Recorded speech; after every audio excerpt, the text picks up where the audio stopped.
m'appelle Dominique Augier, je suis executive coach au sein du cabinet Coach Persona que j'ai créé et que je dirige depuis janvier 2007. Aujourd'hui, nous allons parler de harcèlement. Pas de harcèlement sexuel, mais de harcèlement dans la vie quotidienne, dans le travail quotidien. Je vais me baser sur une petite histoire, très simple. Devant des absences répétées, mais toujours justifiées avec un certificat médical, le patron d'une jeune maman, employée, ne cesse de lui faire des réflexions.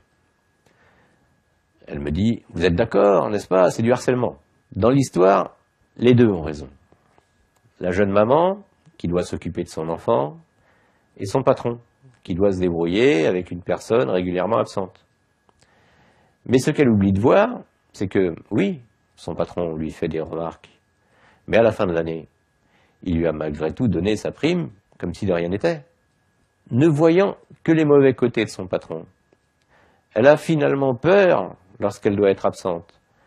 Elle le prévient en étant elle-même mal à l'aise, voire avec agressivité, craignant de se faire rabrouer, et en somme, elle tend le bâton pour se faire battre. À la fin de notre discussion, nous arrivons à... J'avais prévenu que nous partions en week-end pour un pont, et la veille, mon fils était malade. Mon boss n'étant pas là, je pose donc mon certificat de travail sur son bureau pour qu'il le trouve lundi en revenant. À peine étais-je de retour de week-end qu'il m'agresse en me disant, bon d'accord avec humour, que j'étais une mauvaise maman, d'être partie en emmenant mon fils malade. Maintenant, qu'a dû penser le patron? Que sa collaboratrice prenait un jour de plus pour allonger son week-end. En somme, chacun des deux protagonistes considère son point de vue comme étant le bon et n'essaye même pas de se poser la question de ce que peut ressentir l'autre.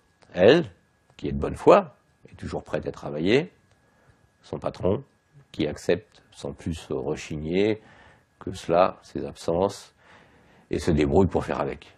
Tous les deux pleins de bonne volonté, il ne leur a manqué qu'un peu de communication et d'ouverture pour accepter le point de vue de l'autre.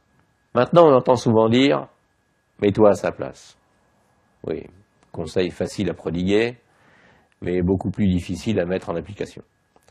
Se mettre à la place de l'autre pour adopter son point de vue et développer de l'indulgence à son égard permet de diminuer le ressentiment, la colère et l'agacement en comprenant précisément ce qui motive les comportements et les décisions de l'autre. Voilà. Encore une fois, je pense que vous avez compris qu'il s'agit d'une question de point de vue. Chacun a le sien, et il est important d'essayer de se mettre à la place de l'autre.